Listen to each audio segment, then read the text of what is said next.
Hello Pisceans, Marianne from Revealing Light Tarot. How are we all today? Wherever you are in the world when you're watching, a huge shout out to you Pisces.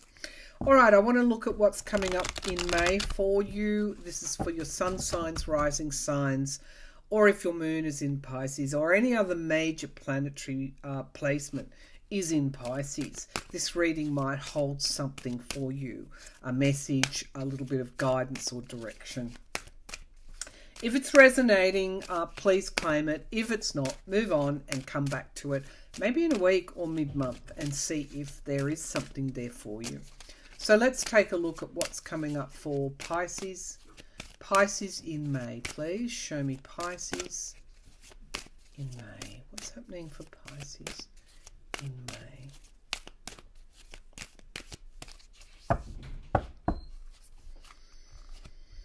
Darkness. Okay, so long night moon, number 40, darkness. That's a pretty difficult card to that's sort of like an eclipse. Something there is it's like the space in between where it's the potentiality of something. It's where the unknown lies, and it's where the start of something lies as well. Because you can see that the moon is illuminating that road forward for you. That road forward for you. I do feel for some that there is something around children for you in May. Whether or not your children will call upon you, that they will need your help with something. Or it could even be with your own parents as well. There is a question, almost like a question for you in May. What do I want? It's something around how you want to move forward. It's like you're deciding something, a decision for you in May.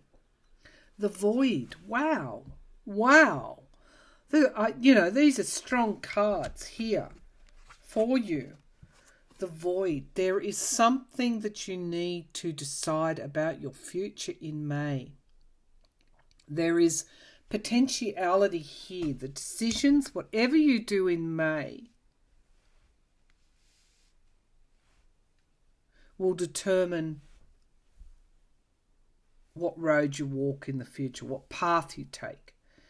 So, the void. Of course, the void moon is the beginning of something. It is the space in between, the potentiality of something. They say that you shouldn't make decisions in a void, of course, moon, in a void moon. But for you, there's a decision upon you. So while you might not have to make it this month, you have to determine some kind of pathway forward for yourself in May. And it's around what's best for you. It's around the self. Now we've got resilience. Resilience, 21. Carrying something on your back. Resilience. Darkness, the void, and resilience. What's going on here, Pisces? Let's draw another one. Blossoming. Okay, so it is the space in between. You're making decisions about how you want to move forward. It's the longer game. It's the longer pathway forward. You're doing a lot of thinking in May about where you want to take your life. And it's like you kind of intuitively know the right way to go for the right play, if you like, for the longer game. Because I have resilience here. So some people, Pisceans, are often thought of as not, that they often need to ground themselves in that Virgo type of energy. They can be affected. They can often be empathetic and psychic. And, there's something about this month that you come to an awareness of something, a potentiality of something. And I think it has to do with your future, fruition, bringing something to fruition. You could even make a major career decision in May, Pisces. It's that kind of a month. But it's like you're resonating in that at the moment, weighing things up. Which way do I go? Which pathway do I take?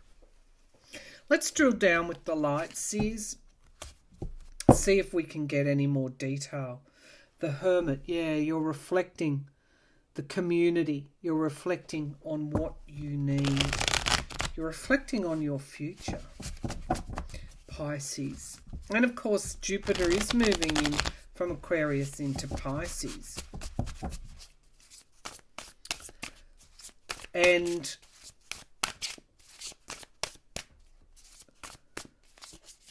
that will be a game changer for you. You've got a lot to look forward to, is what I'm feeling, and I think you know that. Pisces, what's coming up for Pisces? What's coming up for Pisces? So we have the High Priestess, yeah. This is kind of where I think you're at. Like, it's, for me, you know, my midheaven is Pisces. I've got Chiron in Pisces. So I always do better when I use my intuition to make decisions or to examine something. And I need to trust that, and I need to have confidence in that. And it's that kind of energy for you, the High Priestess. Trust yourself. Use your intuition. There is something formless here that I'm feeling for you, and it's a matter now you're deciding how and why and what and where even you bring this forward, that forward pathway. The intuition, yeah, bringing something to an end, major endings of cycles and new beginnings is what I'm feeling for you. That's the last card in the major arcana. So there are looming decisions for you to make, and you're resonating in that kind of examining almost what is not yet in form, so that you can bring that forward. Let's see what's at the foundation, the Nine of Wands. So this can also be putting boundaries up as well, for your own good, because you're so sensitive, and you take on a lot of other people's energies as well. And it's sort of like being, I got this with Cancer as well. It's about, you're always in that water energy. That's natural for you. But it's about putting forward, being inspired enough to just put some boundaries up between you and anybody else that might be draining your energy, or any other situations that might be taking from you and not giving back to you. I think that's it. What is draining you, what is taking from you and not filling you up. You're starting to think about these things, which will impact in the longer term on what situations you put yourself into. For some, one of the things you could be thinking about is romance. This is an offer of love. Somebody could be asking you to go forward with them. And that could be what you're ruminating on. But it's in the past position here. So I have the Knight of Pentacles in the sky. And this is, the earth energy. So there is a need for grounding. But I got that resilience card as well. So this is... The Knight of Pentacles is one of the most resilient, loyal, reliable, slow-moving, but longer game, plays for the longer game. You could be thinking about setting up your finances as well in May.